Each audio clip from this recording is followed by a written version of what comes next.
এই তীব্র গরমে অমৃত থালি দিচ্ছি আলুর চোখা। এবারে দিচ্ছি ছোলার ডাল আর মুসুর ডালের চচ্চড়ি। তারপরে দিচ্ছি মাছ ভাজা, পরিমাণ মতো নুন।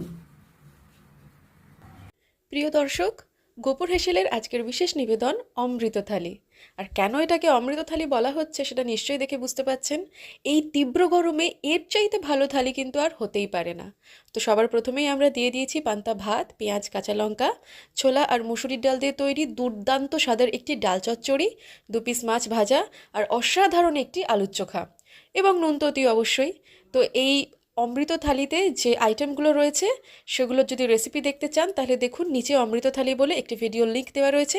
সেখানে ক্লিক করলে কিন্তু বড় ভিডিওটা দেখতে পেয়ে যাবেন, যেখানে প্রত্যেক কটা আইটেমের রেসিপি কিন্তু শেয়ার করা হয়েছে। ভিডিওটি ভালো লাগলে লাইক শেয়ার করে দেবেন আর প্লিজ সাবস্ক্রাইব করে দেবেন। টাটা।